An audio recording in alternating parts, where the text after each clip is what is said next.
This video will be a little different because I'm kinda running out of ideas to talk about. It happens. So I thought that I can take you on this journey of brainstorming and see if I can come up with some fresh new content. Here I was reminiscing some memories again that are too personal to share with anyone, but I might do that at the end of this video. I found myself staring at the empty page in my notebook again, hoping that inspiration for writing a interesting blog post will magically strike, but no such luck. It's like my brain has hit a creativity roadblock. I'm not sure how to navigate my way out of it, but I will try in this video. I haven't posted anything on blog for weeks. Tried all my usual tricks, going for a walk, browsing Pinterest for inspiration, even tried meditating to see if that would strike some ideas, but I just fell asleep. So far, nada. It's frustrating a little bit. I've been racking my brain for hours now trying to come up with something that will excite both me and those who will watch this video. Every idea I come up with feels stale and unoriginal. It's like I've hit a dead end and I've decided that my first subject to talk about will be writer's block. Lack of inspiration is just part of the process. Struggling to find the spark I need, but still want to deliver quality content. I can't talk and write about love all the time. It's getting kind of boring. All my songs are about that. And as I scroll through my past content, I can't help but feel a sense of nostalgia. Because some songs are written for somebody, but most of them are not. But I still feel nostalgia. I've come very far since I started this channel. I already have 180 videos, but now I'm faced with the challenge of keeping the momentum going. The key is to keep experimenting, trying new formats and exploring different topics, but I still tend to go to psychology and mental health. I'm trusting the process. This video won't be boring. After much brainstorming and reflection, I realized that I didn't hit a rock bottom at terms of potential. I'm excited to see how this new chapter of sharing my stories will resonate with other people. Sometimes running out of ideas can be a blessing in disguise. Are you ready for some really deep topics? I have to warn you that you may not like it. It may trigger you, maybe, and you may change your opinion of me, but we don't know each other. That's okay. So, are you ready to hear my crazy point of view of some things? Let's get to psychology. That's my favorite thing to read about. Warning: be careful if you're going to explore these things if you're in a bad phase of your life. Because reading about disorders can make you feel like you are going completely crazy. It took me some time to be chill about it. If you're struggling and don't know what's wrong, just visit a psychiatrist and they will check out what's happening. My friend told me that every personality disorder or any disorder can seem like you suffer from it when you read it, because you can find yourself in everything. There are so many similar symptoms. I once thought that I have borderline personality disorder. Then I thought that I am bipolar. Then it turned out to be attention deficit hyperactivity disorder, followed with emotional instability because I have trauma from my past. It can be triggered by pain of traumatic loss too, be it the heartbreak of a breakup or even worse, losing somebody by death. That's one of the most emotionally painful experience someone can have. I went through a burnout, which was terrifying, and I wasn't talkative like now. In that period, I read about things in psychology and disorders, and it made me even more confused. But I couldn't stop reading about it. I still do read about psychology. Then it went too far because I accused someone that he has bipolar because I was confused by his behavior in the past. But no, the guy is totally normal. That was just me projecting my insecurities on him. It wasn't on purpose, and I'm truly sorry about that. I realized that I have to first go to college to learn to see the difference between these things. As much as it's hard to face reality sometimes, my emotional instability makes me not suitable person for being psychotherapist. That doesn't mean that it isn't my dream job. It would be very nice to be able to help people every day and put smiles on their faces. My motives for talking about these things are to enlighten people who struggle. I hope that you will be brave enough to talk about everything that's bothering you, and don't let people treat you like crap just because you are different.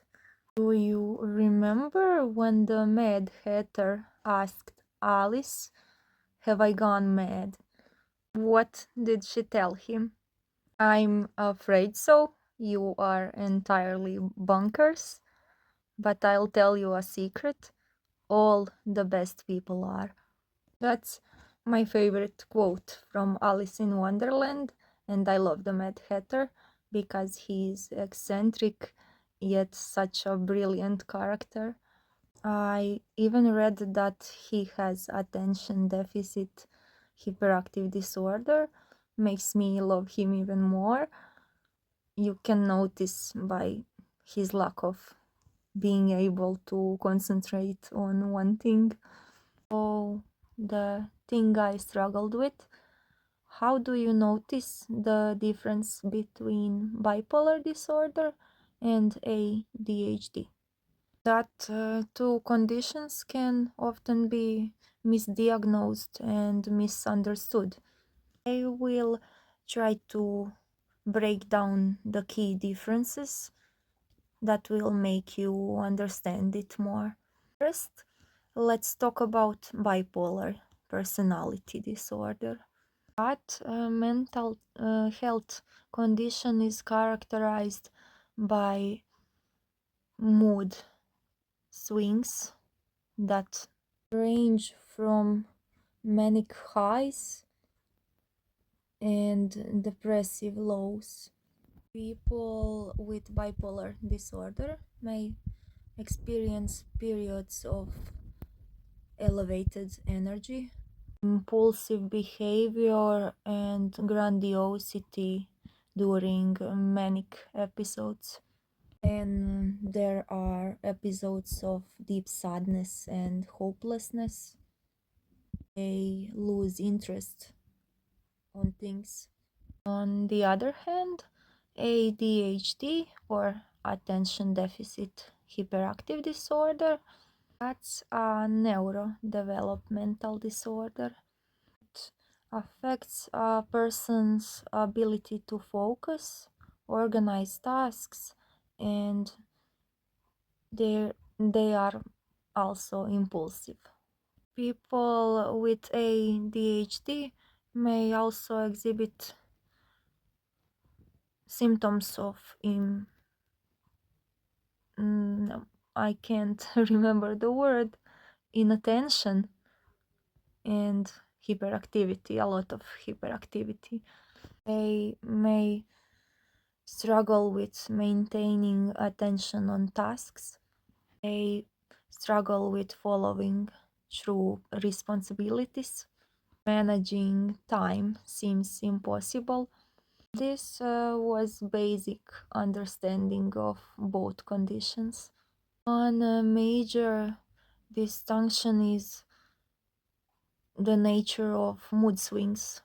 In bipolar disorder, the mood swings are more extreme and last for a longer period of time.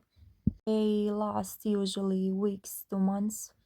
Mood swings in ADHD are typically less severe. Physical symptoms can also provide clues about the conditions. People with bipolar disorder may experience changes in their sleep patterns and their appetite changes during different mood episodes. On the other hand, individuals with ADHD, they may exhibit restlessness and fidgeting. They have difficulty staying seated for extended periods of time due to their hyperactivity.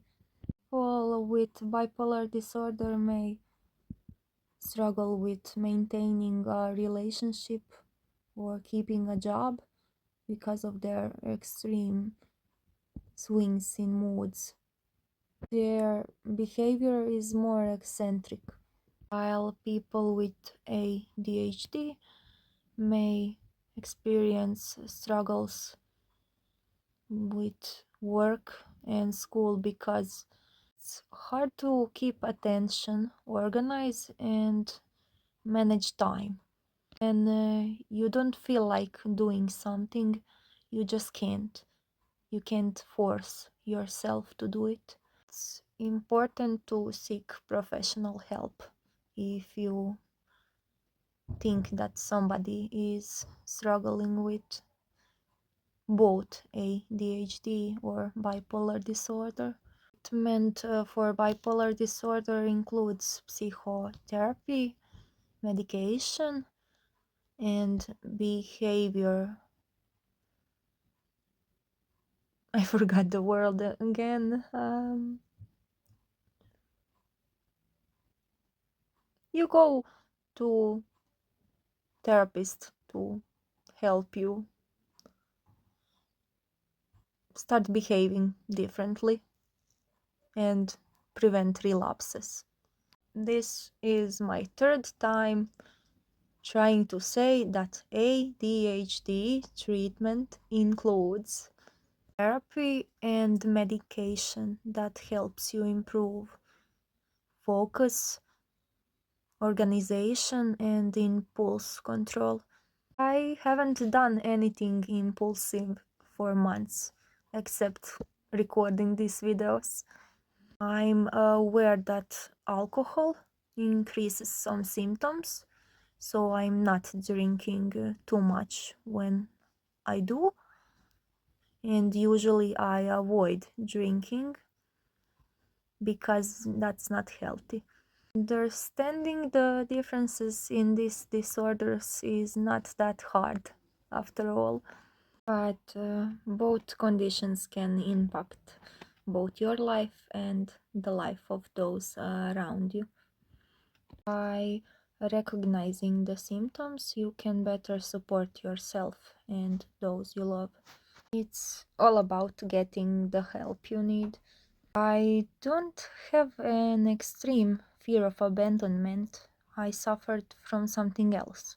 Ever heard of gamophobia? The irrational fear of commitment and avoiding intimacy. To be intimate with someone is to share close emotional and physical ties. If you fear intimacy, you fear becoming too close to others. If you experienced abuse, neglect, betrayal, that can make it feel impossible to trust others. If you had negative experiences in the past related to relationships and affection, bad memories can trigger anxiety when someone confesses that they have feelings for you. Why do some people feel bad and low when they are alone? No sugar-coated answer to this question is maybe lack of self-love. When you really start to love yourself, you start to feel great when you are alone. Instead of getting sad and low when you have nobody to support you, when you feel ashamed to be alone with only you, try writing your feelings on the paper. Then burn it if you want to keep privacy. I used to do that too. Burned my songs and diary entries, never shared it with anyone. Until I realized that I should feel proud and confident while expressing myself. It's a personal choice to share things with others or keeping it all to yourself. I'm not afraid anymore or ashamed for having a mind that's constantly racing with thoughts and ideas. And many people are like that. You shouldn't live off opinions of other people, but you should value their opinion, their thoughts and feelings in case they are sincere and want what's best for you. People who don't speak up have learned that it is easier to be safe than sorry. But sorry, not sorry, I think that speaking up can be highly beneficial. It's a breakthrough. There is a big difference between a silent person and a quiet person. Quiet is a blessing sometimes, and silent can be a ticking time bomb. Have you ever liked someone who is silent and it made you think that it is the cutest thing ever that they are silent and that they allow you to express yourself and speak? And you thought that they are maybe just introverted, but the more silent some people are, the more dangerous they can be.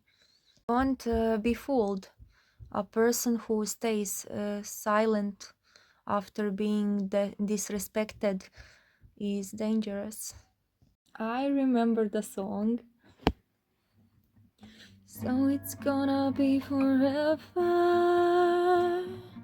or it's gonna go down in flames. You can tell me when it's over, if the hurt was worth the pain. got a long list of ex-lovers.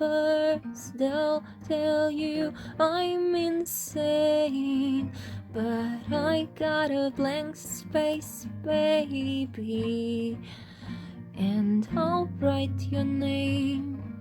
I am showing my crazy side, but I still support staying silent, not losing control, because I am like that when somebody disrespects me now. As introverts and highly sensitive people know, reality is a lot more complex than all that. What about quiet people? They are often misunderstood, and people think that they are shy and weak. But their silence actually means that they are observant and they deeply think about something before they speak up. Never assume quiet is weak and strong is loud. It's okay to stay quiet and not want to argue with people who just don't understand. Even the nicest people have their limits. When somebody told me it's all good, you still haven't killed anyone, made me question, do I leave an impression like I'm capable of such thing? If you ever asked yourself the same question, maybe you noticed the way people look at you and the comments they make that hint on a darker side of your personality. But I'm here to tell you that just because you give off a certain vibe doesn't mean that you are capable of such horrible things. So, why do some people think that somebody is capable of killing? It could be a combination of factors, maybe a sense of humor, appearance, the way you behave. Maybe you have a resting face that comes across as intense and serious. It leaves others to think that you are harboring violent tendencies when in reality you are a nice person. Perception is often subjective, but one person may see as a red flag, the other person may see as harmless quirks. Just because you may have traits that some people find intimidating doesn't mean that you are a violent person. Often the ones who appear tough on the outside are actually very kind-hearted and sweet on the inside. It's important not to judge a book by its cover, but take a moment from time to time to reflect on your behavior and interactions with others. Are there any ways in which you are unintentionally giving off vibes that you are capable of harm? Maybe you just have a tendency to be overly reserved or guarded. It causes others to perceive you as mysterious and enigmatic. Or perhaps you struggle to express emotions openly, like I do. It often leads other people to think that a person is hiding something sinister beneath the surface. Just make an effort to convey your true intentions and feelings. If you have a concern with the impression you're leaving on others, don't be afraid to confront them head on. Communication is key to dispelling misunderstandings. It builds stronger relationships with those around you. And at the end of the day, it's important to realize that just because you give off a certain vibe, that doesn't define you as a person. Or actions and values and interactions with others speak volume of your character. It's up to you to show the world a true essence of who you are. If you know in your heart that you are not capable of harming another human being, then trust in yourself. So, to answer the question, are you giving off vibes that you are capable of killing someone just because you are silent? No, you don't. Your word goes far beyond level of judgment. You are the only one who is in charge of the narrative you create for yourself. Enough about dark things. This is going to be straight from the heart because I have some things I want to say to some people, but it wouldn't make any difference if I say that to their face because I haven't seen them in years. I just want to take this opportunity to address a few letters to people who hurt me in the past. This isn't about holding grudges or seeking revenge, but I just remembered that I never said anything, and it should be said out loud. So sorry if I go too far and make you uncomfortable. It's my story of healing, accepting reality and things that happen to me, and moving forward. So if you're ready, it goes like this. First letter goes to the one who treated me wrong. It's been years since you walked out of my life, leaving me questioning my worth because of how you treated me. I remember the tears and overwhelming sense of betrayal, but you have a sweet side. I admit that. And I want to thank you. Thank you for showing me what real love isn't. And thank you for teaching me the importance of self-worth. I forgave you because you deserve it, and I deserve peace, and I moved on from you. I wasn't always the best girlfriend, but you gaslighted me and manipulated me. I used to blame myself for falling for your lies. I blamed myself for allowing you to control me. But I forgive you for the emotional abuse, and I forgive you for all other things. I forgive you for the love you shattered and for turning it into something toxic. I want you to know that I am not defined by your words and actions anymore. I release you from any hold you ever had on my heart. It wasn't so hard to move on from that, but it did broke me.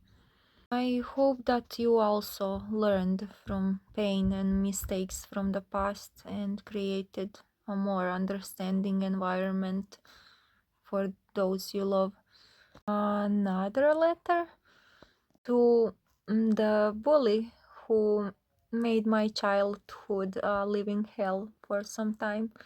I still wonder what drove you to be so cruel and so relentless in your torment. Was it your own pain and insecurities that made you lash out at others? I will never know the answer to that, but I forgive you for making me cry. I used to cry a lot about anything that happens. I hope that you found peace within yourself and stopped creating hell out of other people's lives. And the last letter goes to someone. Blood may be thicker than water, but it doesn't excuse hurtful words. I've spent years trying to win your approval, trying to be enough in your eyes. I forgive you for the pain you caused me and for the wounds that may never heal. I forgive you for expectations and guilt that once held me down. I hope you find self-awareness to break from the circle of hurt, and I wish you a happy life. Thank you for listening to my letters. This was a little depressing, and I'm starting to think, what will those people think if they actually hear that? But I know they won't. It's better that way. I hope that this video didn't bore you. Remember, it's okay to hit rock bottom, but what matters is moving forward. And yes, I felt like doing something impulsive, and I hope that my words don't hurt anyone, because that's not what I want. Don't think that it is about you if you didn't do any harm to me in the past, and if I reach out for you again. This was just reflecting on things I had to go through.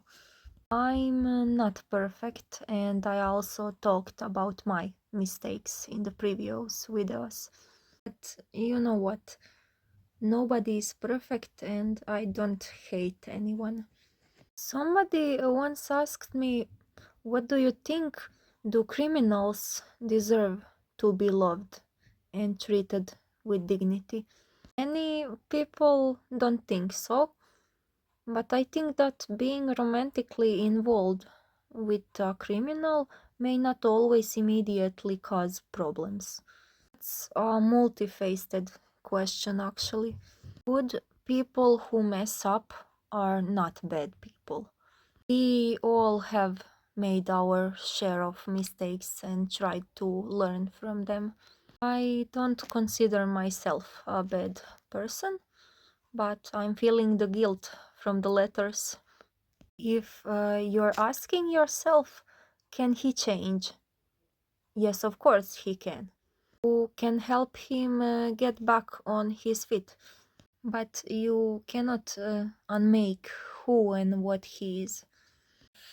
You're thinking of partnering with one of the people who seem like they are a bad person, or the rest of your life, you have to give it a very careful thought first and ask yourself, can I manage that?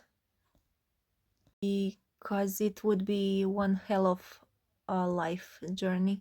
Then again, it could be worth it, and you can find happiness. Even bad people deserve to be loved. And we all seem like a bad person in someone's eyes at some point in our lives. Just be who you are, and that shouldn't bother you. Until next time, see you in another video. Farewell.